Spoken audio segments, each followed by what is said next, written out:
Hello， 大家好。7月份的房产市场数据已经出来了，今天这个视频就让我们一起来看一下。7月份大多伦多地区房屋销量为5250套，虽然略好于去年7月惨淡的销量，但是环比仍大降了30%，这已经是连续第2个月下降，而挂牌量跃升了11.5%。7月份的平均价格为1118374加元，环比下跌了5.4%，约合64000加元。这是自2月份以来首个价格下跌的月份。截至7月，大多伦多地区已经售出了43908套房屋，这些房屋的平均价格为1141260加元，而去年同一时期售出了51940套房屋。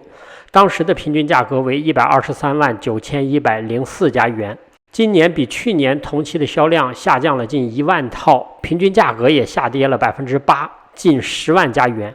这表明大多伦多地区的房产市场已经完全失去动力。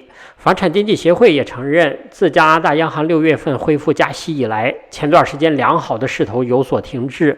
与此同时，大多伦多地区上半年的新公寓销量达到了自2013年以来最差的水平。今年前6个月新公寓销量为6727套，比去年同期销量暴跌了59%。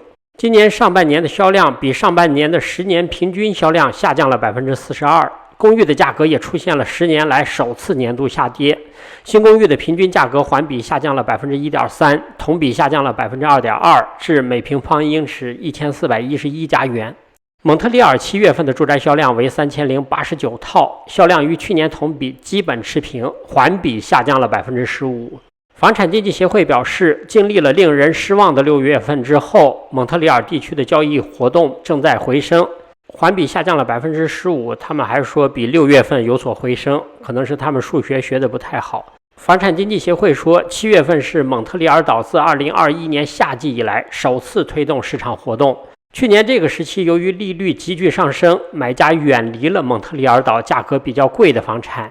现在岛内的交易活动有所增加，预计利率将长期保持在高水平，受利率上升影响较小的买家仍活跃在房产市场上，大部分受加息影响较大的买家都在等待时机，还有一些受利率上升影响较大的购房者正在使用多种策略，比如有的购房者使用非常规融资来免除获得抵押贷款通常所需的压力测试，还有的购房者合伙购买 Plex 等房产。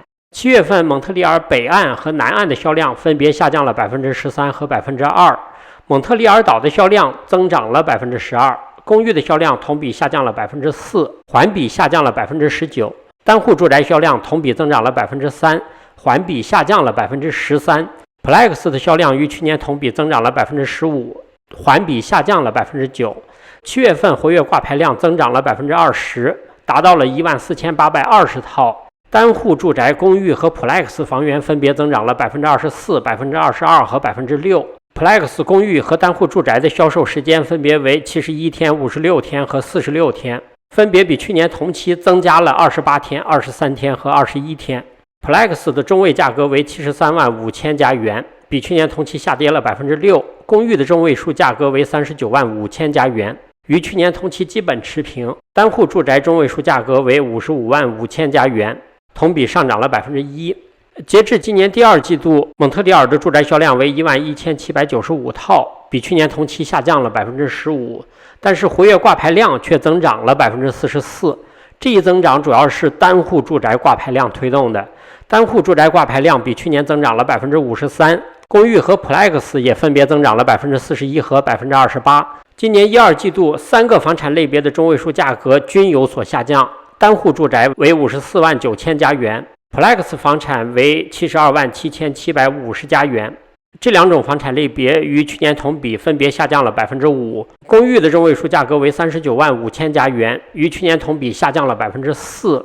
由于央行进一步加息，7月份大温地区的房屋销量环比下降了18%至2455套，比去年7月份惨淡的销量增长了28.9%。7月份的房屋销量比10年平均水平还要低15.6%，新挂牌房源也显著增加。上个月新挂牌房屋数量达到了4649套，同比增长了17%。目前在大温地区挂牌出售的房屋总数为10301套，所有住宅物业的综合基准价格为1210700家元，同比增长了 0.5%， 环比增长了 0.6%。7月份的独立屋销量为681套，同比增长了 28.7%， 环比下降了 19.6%。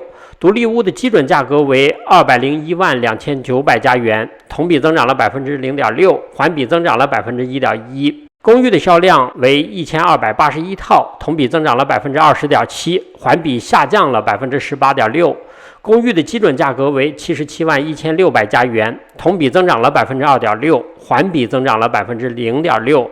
联排别墅的销量为466套，同比增长了 53.3%， 环比下降了 14.8%。联排别墅的基准价格为1104600家元，同比增长了 1.2%， 环比增长了 0.5%。最近发表在加拿大税务杂志的一篇文章，揭示了大温地区房产税务的不平等问题，引发了人们的广泛关注。文章显示，2018年在大温地区排名前 5% 的顶级房屋的中位数价值为370万加元，但是这些房主缴纳的所得税中位数仅为15800加元，即房屋价值的 0.42%。相比之下，温哥华房屋中位数价格为98万4千加元的业主缴纳了12500加元的所得税，即房屋价值的 1.37%。多伦多的税率更为合理，其中排名前 5% 的房屋中位数价值为180万加元，所得税的中位数为30700加元，占房产价值的 1.69%， 这与北美其他城市更为一致。好了，现在问题已经提出来了，那大温地区的豪宅房主是否会面临更高的税率？让我们拭目以待吧。由于公寓的销量显著增长，卡尔加里7月份的房屋销量为2647套，虽然销量同比增长了 18%， 但环比仍下降了 16%。今年截至7月份的销量也比去年同期下降了 19%， 这表明卡尔加里的房产市场正在降温之中。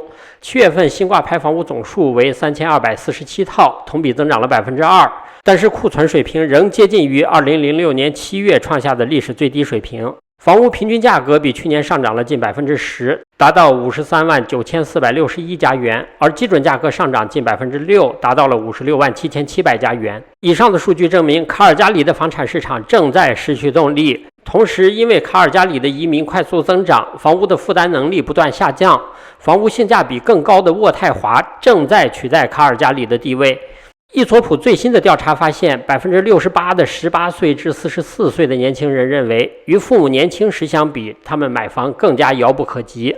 超过 68% 的没有住房打算购买住房的加拿大人计划等到降息后再购买。69% 的原本计划为抵押贷款再融资的人也推迟了他们的计划，直到利率下降。51% 的人表示他们的担忧源于当前经济状况。18% 的人表示他们计划将购房推迟到2024年或者是更晚。另外20%的人表示他们不再确定是否会购买房屋。调查还发现，住房成本仍然是71%的加拿大人财务焦虑的主要原因。美国10年期国债收益率对消费者的资金成本和长期利率有着重要的影响。本周它的收益率突破了 4.1%， 这是自2022年底以来的最高水平。现在投资者担心美联储加息落后于曲线，经济可能增长过多，未来几年价格将会上涨，所以10年期国债收益率攀升，借贷成本也会随之上升。与美国不同，加拿大政府5年期债券收益率的影响更大。加拿大5年期债券收益率本周突破了 4% 的关键门槛，这可能为抵押贷款利率继续走高铺平道路。现在大多数贷款机构在过去一周都把5年期固定抵押贷款利率提高了15个基点。加拿大统计局今天发布的数据显示，随着失业率连续3个月上升，加拿大7月份净裁员6400个。7月份失业率从6月份的 5.4% 升至 5.5%。这份报告让分析师感到意外，他们原本预计就业岗位将净增加21100个。不过失业率仍符合分析师的预期，虽然总体就业人数下降，但是7月份的平均时薪仍同比增长了 5%， 远高于 4.1% 的普遍预期。因此，尽管整体就业数据疲软，但今天的数据不太可能让加拿大央行相信劳动力市场已经足够宽松，足以实现 2% 的 CPI 目标。因此，未来还会有更多的加息。美国7月份的非农就业人数增加了18万7千人，略低于预期的20万人，失业率为 3.5%， 低于市场普遍预期的 3.6%。7月份的平均时薪增长了 0.4%， 年增长率为 4.4%， 均高于预期。皇家银行在最新的报告中表示，加拿大央行第9次和第10次加息使大多数房产市场失去了动力。6月至7月期间，房屋交易数量有所下降，阻止了今年的市场反弹，价格涨幅大幅放缓，甚至下跌。挂牌数量显著增长，如果这一势头持续下去，预计未来几个月价格将继续放缓。在高利率、负担能力恶化、经济衰退威胁的背景下，房产市场的反弹将进一步减弱。未来房产市场的道路更有可能是缓慢而坎坷的，随着利率下降，市场才会再次获得动力。不过这可能是2024年的事儿了。可以看出，皇家银行的这份报告仍过于乐观。作为房产市场利益相关机构，他们当然想在市场不好的时候带节奏。在我看来，未来市场不可能是缓慢而坎坷的，一定是风大又浪急的。市场调整才刚刚开始，由于很多高杠杆投资者现在仍在死扛，他们已经错过了最好的逃生机会，而利率又将长期处于高位，因此抛售潮已经无法避免。本次房产市场的调整周期不是短周期，而是长周期，调整规模不是小规模调整，而是巨大的调整。好了，以上就是今天我要给大家分享的内容，谢谢观看，再见。